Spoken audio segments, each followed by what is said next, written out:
Hey guys, it's Adrienne from Crafty Little Gnome Jewelry and Little Gnome Business. And today I wanted to talk about the 10 biggest lessons I have learned in selling my jewelry online for the past 10 years. I can't believe it has been 10 years. I started with Etsy back in 2009, and I have tried just about every platform there is.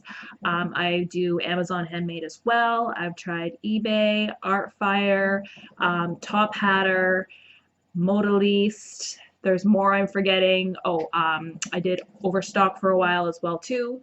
And today I wanted to share some of the lessons that I have learned and some of the best tips I've got for you guys. Before we get started, I just want to give a shout out to Maddie. She runs an Etsy shop called Jewelry by Maddie. She sells really cute beaded jewelry. She sells malas, choker necklaces, bracelets, all with stones and round beads, and they're super cute, so you should definitely check her out. Her name's Maddie Forrest, and the shop is Jewelry by Maddie. I'll put a link in the comments. And also, if you find these videos helpful, please subscribe to my channel. I've got lots of tips for selling your arts and crafts online. And I also have a free ebook available. There is a link to it in the comments, and I send it directly to your email. So you can go ahead and subscribe to that as well if you like. All right, let's get started. So the first thing I wanted to talk about with running an online shop is it is super, super important to know your inventory. This is a mistake that I have made a few times, and it really sucks when you hear that cha-ching on your phone, somebody has placed an order, and you realize it is something that you do not have in stock. And it's terrible because the only thing worse than running around to the craft store at the last minute is having to run around to 3 different craft stores at the last minute because, Michael's or Joann or Hobby Lobby didn't have the specific weird little charm that you needed to finish a bracelet or a necklace. It's the worst. And it's super stressful, so I cannot stress that enough. You need to make sure that you know how much inventory you have, make sure that you are all stocked up on the supplies that you need, especially if you're selling on multiple platforms, because you might realize, okay, I'm out of this specific item for Etsy, and you deactivate that listing, but it could still be activated on your Amazon Handmade account, and then somebody purchases it and you're just like, oh no, I can't believe I did that. The second thing I want to talk about is just to keep working on your photography. When I first started, my photos were terrible. Looking back now, it's just like cringeworthy embarrassment. And taking really nice photos can be super tough. I'm going to be doing some videos coming up talking about different tips for photography, but just keep on practicing. Try to make sure you use natural light and really focus on styling your photographs. So you want to make sure that you're using different props, and you really put an effort into your photography and getting everything styled around the item before you take the picture. The next tip is don't be afraid to spend money. I think we've all heard the saying, you have to spend money to make money, and that is definitely, I think, the case with running your own online business. It can be super helpful to invest in courses and ebooks. There's a lot of free information out there, even when I'm providing with you with my channel and the different tips that I send through email and things like that. But I know one of the things that have really helped me in my business with my blog and my jewelry business, and even now with doing YouTube, is just actually paying an expert to explain to you exactly how to do it. And you can save so much time and hassle and headaches that way, just learning how to do it properly the first time. And unfortunately, it does take money, but like I said, you have to spend money to make money. Next thing I want to talk about with my 10 best tips for selling that I've learned in the last 10 years of selling online is that the customer is always number one. You need to make sure that customer service is your number one priority and do whatever you can to make sure that your customers are happy and that they'll give you a great review. So a lot of times people have this tendency to sort of blame the customer for things that happen. Sometimes it might be their fault, and sometimes it might be your fault.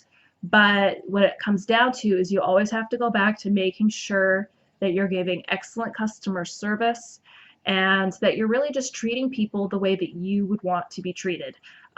It's your reputation on the line, and you really want to think about that before you interact with people through the Etsy Convos or through email.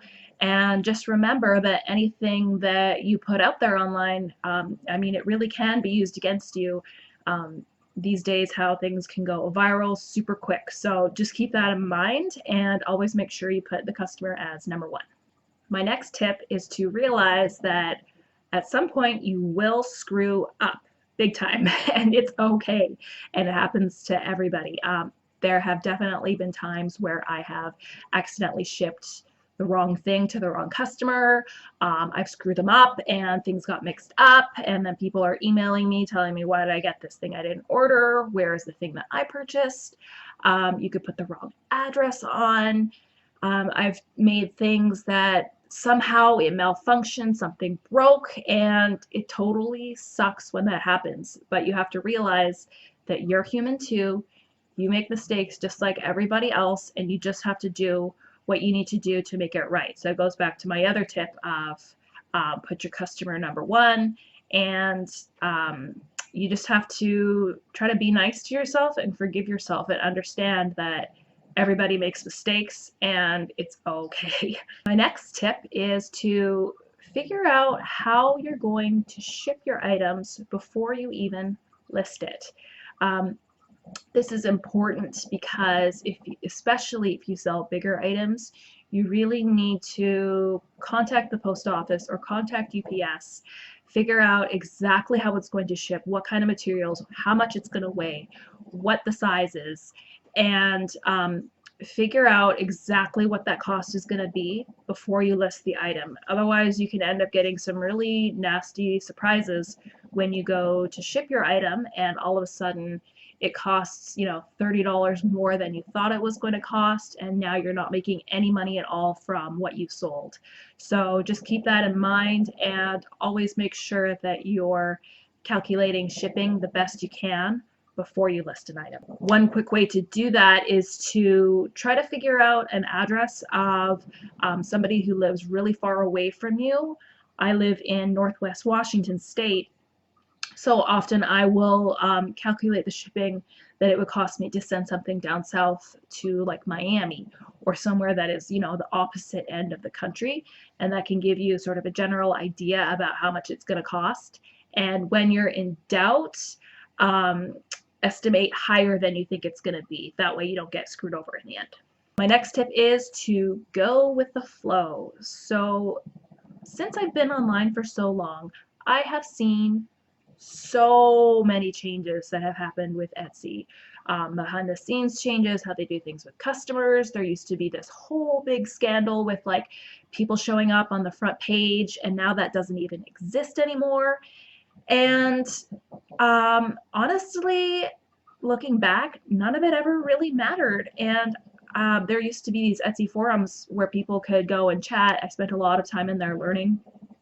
And people would just be so mad at Etsy because they would change certain ways that they were doing things or policies. And even last summer, they raised their rates for the first time, actually, since I've used their service for 10 years.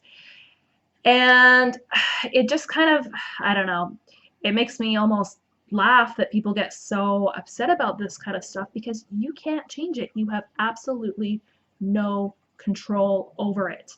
Etsy owns the platform, you're paying to use it, and quite frankly, if you don't like it, you can go ahead and set up your own website. That's just the way it is. There's absolutely nothing you can do to change it if you don't like the way Etsy or Amazon or any of these marketplaces are running things. you have no control over it. So there is no use in stressing about it. You just got to go with the flow. The next point I want to talk about is to understand that there will be slow periods. Usually the Christmas season is super busy, there's a huge rush, and then all of a sudden January, February comes along, and you might go a week or two without a sale, and you're thinking, oh my gosh, this is it. Nobody's ever going to buy anything from me ever again. What am I doing wrong? And the answer is you're not doing anything wrong. There's just going to be times when things aren't busy, and all you can really do is just try not to stress about it and just go ahead and try to improve your listings. Like I said before, improve your photography, maybe try some new keywords, improve your product, maybe work on different products, and just do the best that you can. The thing that I find really interesting, and this kind of goes with any person who runs their own business, it doesn't matter what type of field it is that it seems like, you know, you're so busy, you can't keep up, you're super stressed, and then you'll have a slow period, and then you're super stressed because you feel like you're never going to get any more work, and you're never going to have any more clients, and it's just kind of like this vicious cycle of being stressed out because you're too busy and being stressed out because you don't have any work. So just try to relax and understand that there's slow periods for every type of industry and not worry about it too much. It will pick up again. Last point I want to talk about is not comparing yourself to others. This is so hard. It doesn't matter how many sales you have. I'm just about to hit the 2,000 mark on Etsy, and a lot of people would say, oh my gosh, that's crazy. That is so many sales. And then I think that sometimes too, but then I look at somebody else who has 80,000 sales, and then I feel bad about myself. And it's just silly because you can't compare to anybody. The person who has 80,000 sales, they might sell, you know, stickers that cost 50 cents each, where I could be selling jewelry that costs between $20 and $40 each. So it really doesn't matter about the amount of sales. It just matters about doing better than you did yesterday, or beating your own personal record and trying to improve yourself.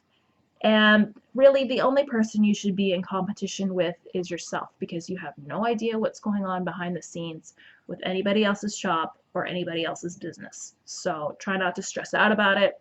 Try not to compare yourself. And I think you'll feel a lot better if you do those things. All right, guys, those are my best tips. You can visit my Etsy shop at craftylittlegnome.etsy.com and subscribe to my channel if you want to see more videos with tips on how to sell your arts and crafts online.